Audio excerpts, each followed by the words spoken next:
அனைவருக்கும் அன்பான வணக்கம். இந்த வீடியோவில் இந்த 2025ஆம் ஆண்டில் நடைபெற உள்ள ராகு கேது பயிற்சி ராசி பலன்களை பார்க்கலாம். திருக்கணித பஞ்சாங்கப்படி மே மாதம் 18ஆம் தேதி ராகு பகவான் மீன ராசியிலிருந்து கும்ப ராசிக்கு பயிற்சியாகின்றார். கேது பகவான் கன்னி ராசியிலிருந்து சிம்ம ராசிக்கு பயிற்சியாகின்றார். காலபுருஷனின் 11ஆம் இடத்தில் ராகுவும் 5ஆம் இடத்தில் கேதுவும் அமர்ந்து பலன் தரப்போகின்றார்கள். ராகுவின் இந்த கோச்சாரம் மனிதர்களின் தொழில் அளப்பரிய குறுக்கு வழி லாபத்தை தரும். எதிரில் அமர்ந்த கேது அந்த லாபத்தை ஆன்மீக வழிக்கு திருப்பிவிட செய்வார். ராகு மக்களை கண்ட அசைவ உணவு சாப்பிட குதியாட்டம் போட வைக்கும். கேது உணவை ஆரோக்கியமாக சாப்பிட வைப்பார். ராகு அரசியல்வாதிகளை அதிகமாக உருவாக்குவார். கேது அதில் சிலருக்கு மந்திரி பதவி கொடுத்து அழகு பார்ப்பார். சில மந்திரி பதவிகளை பிரித்து விடுவார். ராகு வெளிநாட்டுக்கு போனால்தான் ஆட்சி என அடம்பிடிப்பார். கேது உடல்நிலையை காரணம் காட்டி பயணங்களை குறைப்பார். ராகு எதை நினைத்தாலும் இதோ இப்போதே நிறைவேற்ற வேண்டும் என ஒற்றை காலில் நிற்க கேது நல்ல சிந்தனைகளை பெருக்கி சிலவற்றை மட்டும் நிறைவேற்ற செய்வார். இதுபோன்று உங்கள் ராசிக்கு இந்த ராகு கேது பயிற்சியில் என்னென்ன பலன்கள் கிடைக்கப் போகின்றது, நீங்கள் எப்போது கவனமாக இருக்க வேண்டும், மேலும் நீங்கள் செய்ய வேண்டிய பரிகாரங்கள் என்ன என்று இந்த வீடியோவில் பார்க்கலாம். சுக்கிரனை ராசி அதிபதியாக கொண்ட துலாம் ராசி அன்பர்களே, உங்கள் ராசிக்கு 5ஆம் இடத்தில் ராகு அமர்ந்து பூரட்டாதி சதயம் அவிட்டம் என்ற நட்சத்திரங்களின் வழியாகவும் கேது 11ஆம் இடத்தில் அமர்ந்து உத்திரம் பூரம் மகம் எனும் நட்சத்திரங்களின் வழியாகவும் எதிர்மறை சுற்றில் சென்று பலன் தருவார்கள். உங்கள் ராசிக்கு 5ஆம் இடத்தில் ராகு அமர்ந்து பலன் கொடுப்பார். 5ஆம் இடத்தில் என்ன பலன்களை எதிர்பார்க்கலாம்? வாரிசு, பூர்வ புண்ணியம், புத்தி, மந்திரி பதவி, கலை, ஆர்வம், காதல் என அது பாட்டுக்கு சொல்லிக்கொண்டே போகலாம். இந்த ராகு பயிற்சியில் நிறைய துலாம் ராசி அன்பர்கள் வாரிசு கிடைக்க பெறுவீர்கள். இப்போதைக்கு குழந்தை வேண்டாம் என நினைத்தவர்களும் திடீரென்று நாள் தள்ளி போய்விட்டது என மருத்துவரிடம் ஓடுவார்கள். சிலருக்கு 2வது குழந்தை பாக்கியம் கிடைக்கும். உங்களில் சிலர் பூர்வீக வீட்டை விற்று விடுவீர்கள். சிலர் உங்கள் குல தொழிலிலிருந்து வேறு வேலைக்கு செல்வீர்கள்.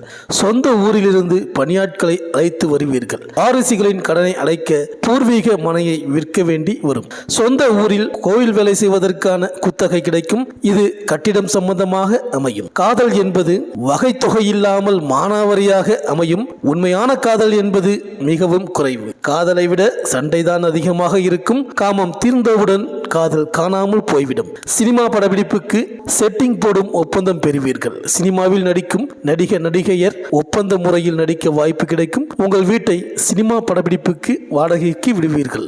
உங்களில் சிலர் உங்கள் வீட்டின் ஒரு பகுதி அல்லது வேறு இடத்தை வாடகைக்கு எடுத்து மழலையர் பள்ளி, பிளே ஸ்கூல், குழந்தைகள் காப்பகம் என ஆரம்பித்து விடுவீர்கள். இன்னும் சிலர் டியூஷன் சென்டர் தொடங்குவீர்கள். சிலர் பாட்டி டீச்சர், ஓவிய ஆசிரியர், ட்ரில் மாஸ்டர், விளையாட்டு ஆசிரியர், கராத்தே மாஸ்டர், குங்ஃபு மாஸ்டர், நடன ஆசிரியர் என இது போன்று குழந்தைகளுக்கு கலை சம்பந்தமாக பயிற்றுவிக்கும் ஆசிரியர் பணி பெறுவீர்கள். சினிமாவில் டான்ஸ் மாஸ்டர், சண்டை பயிற்சியாளர், பின்னணி குரல் கொடுக்கும் வேலை, பின்னணி பாடகி, கதை எழுதுவது, கவிஞர் ஆவது என இந்த மாதிரி வாய்ப்புகளும் உங்களுக்கு இந்த காலகட்டத்தில் வரும். துலாம் ராசியினர் வெகு முயற்சி செய்து ஒரு மாதிரி பதவியை பிடித்து விடுவார்கள். மந்திரியின் வீட்டு உதவியாளராகவும் மாறலாம்.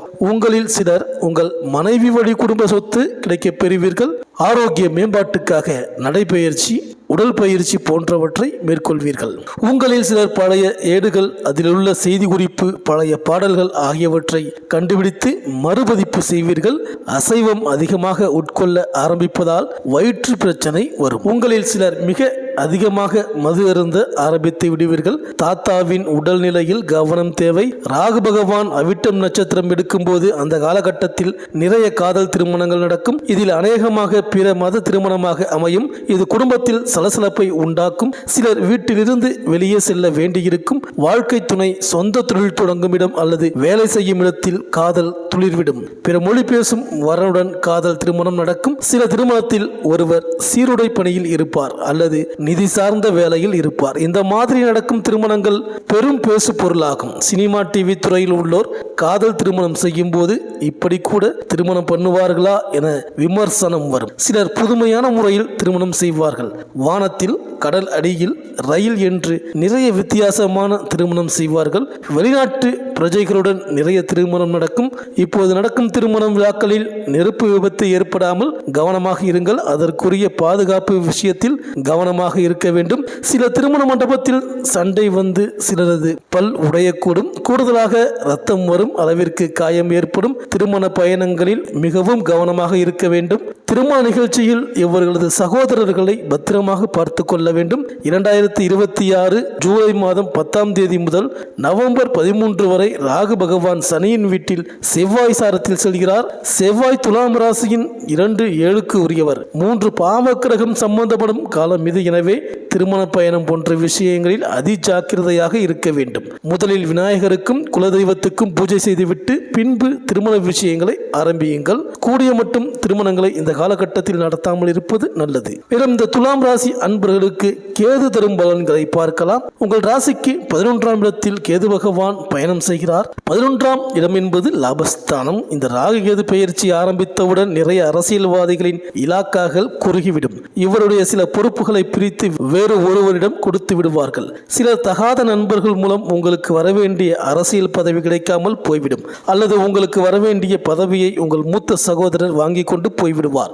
அரசியல்வாதிகளின் தொண்டர்கள் அல்லது நலம் விரும்பிகள் எதிர் அணியுடன் சேர்ந்து கொண்டு உங்களின் காலை வாரி விடுவார்கள். நீங்கள் என்ன நினைத்தாலும் அது எதிர்மறையாக நடந்துவிடும். நீங்கள் உங்களின் கட்சி தலைமை பாராட்டும் என எதையாவது செய்ய போக அது எதிர்மறையாக செயல்பட்டு கட்சி தலைமையின் கோபத்திற்கு ஆளாகி விடுவதோடு உங்கள் வசம் இருந்த கட்சி பொறுப்பும் பறிக்கப்படும். சில அரசியல்வாதிகள், சில பெண்கள், அதுவும் இளம் பெண்கள் மூலம் வெகு அவமானத்தை சந்திக்கக்கூடும். எனவே துலாம் ராசி அரசியல்வாதிகள் பெண்களை கண்டால் பின்வாங்குவது நல்லது. இதனால் உங்கள் ஆதரவாளர்கள் உங்கள் மீது வெறுப்படைவார்கள். நீங்கள் எடுக்கும் முயற்சிகள் வெகு தடையை சந்திக்கும். சில கட்சியினர் தங்கள் கட்சியை மறுபடியும் ஒரு கட்டுக்குள் கொண்டு வந்து புனரமைப்பு செய்ய எடுக்கும் முயற்சி புஷ் என்று போய்விடும். இதற்கு கட்சி தலைமை சந்திக்கும் வழக்குகளின் தோல்வியும் ஒரு காரணம். நீங்கள் உங்கள் பகுதியின் எந்த நிலை தலைவராக இருந்தாலும் அதிலிருந்து விலக வேண்டியிருக்கும். மகளிருக்கு அரசு கொடுத்து வரும் உதவிகளில் நீங்கள் சுரண்டுவதால் பதவி பறிப்போகும். உங்கள் வேலையில் வரவேண்டிய பதவி உயர்வு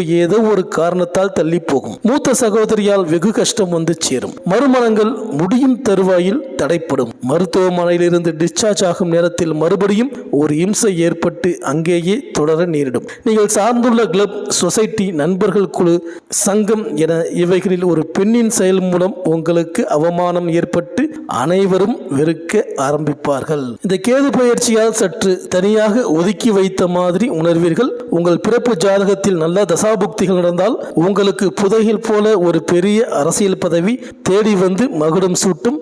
துலாம் ராசி அன்பர்கள் 28 ஜூன் 2025 முதல் மே மாதம் 6ஆம் தேதி வரை கவனமாக இருக்க வேண்டும். அப்போது பெண்கள் மூலம் வரும் அவமானத்திற்கு உள்ளாவீர்கள். ஊனமுற்ற பெண்களிடம் ஆதரவு, உதவி செய்கிறேன் எனும் நிலையிலும் மிக கவனம் தேவை. உங்கள் நல்ல நோக்கம் எதிர்மறையாகி அசிங்கமாகிவிடும். பெண்கள் மாங்கல்யத்தை பத்திரமாக பார்த்து கொள்ளவும், மாங்கல்யத்தில் உங்கள் குடும்ப வழக்கம் கேட்டறிந்து காசு அல்லது பவளம் என எதையாவது சேர்த்து பெருக்கிக் கொள்ளுங்கள். இது துலாம் ராசியினருக்கு இந்த ராகு பயிற்சியின் போது மட்டுமான பரிகாரம். மொத்தத்தில் துலாம் ராசியில் 5இல் ராகுவும் 11இல் அமர்ந்த கேதுவும் ஜாதகருக்கு நல்ல காதலும் தரமாட்டார்கள். செம்மையான திருமணமும் நடக்கவிட மாட்டார்கள். அரசியலுக்கு நிலையாமை எனும் நிலையை தருவார். சுமாரான பலன் கிடைக்கும். ராகு பகவான் 5ஆம் இடத்தில் இருப்பதால் துலாம் ராசி அன்பர்கள் ஸ்ரீபெரும்புதூர் ஸ்ரீ ராமானுஜரை வணங்க வேண்டும். அருகில் உள்ள பெருமாள் கோவில் உள்ள ராமானுஜரை அல்லது திருச்சி ஸ்ரீரங்கம் சென்று ராமானுஜரை வணங்கலாம். திருவாதிரை நட்சத்திரம் அன்று வணங்குவது விசேஷம். நெல்லை சங்கரன் கோவில் சென்று வணங்குங்கள். கும்பகோணம், கதிராமங்கலம் சென்று வழிபடலாம். திருநள்ளாறு சொர்ண விநாயகரை வணங்கலாம். அருகில் உள்ள துர்க்கை அம்மனுக்கு நிறைய பழங்கள் வாங்கி கொடுத்தால் பஞ்சமிர்த்த அபிஷேகத்திற்கு பயன்படும். கூடவே கல்கண்டு தேன் வாங்கி கொடுங்கள். அரச மரத்தடியில் உள்ள 2 நாகம் இணைந்த நாக விக்கிரகத்திற்கு மஞ்சள் குங்குமம் பூசி வழிபடுங்கள். இந்த துலாம் ராசி அன்பர்களுக்கு அனைத்தும் நன்மையே நடக்கும். இந்த வீடியோ உங்களுக்கு பிடிச்சிருந்தா லைக் பண்ணுங்கள், உங்கள் ஃப்ரெண்ட்ஸ்களுக்கு ஷேர் பண்ணுங்கள். நம்ம சேனலை தொடர்ந்து பார்க்க மறக்காமல் சப்ஸ்கிரைப் பண்ணுங்கள். பக்கத்தில் இருக்கிற பெல் ஐக்கானை கிளிக் பண்ணிக்கிங்க. மீண்டும் அடுத்த வீடியோவில் சந்திப்போம். நன்றி, வணக்கம்.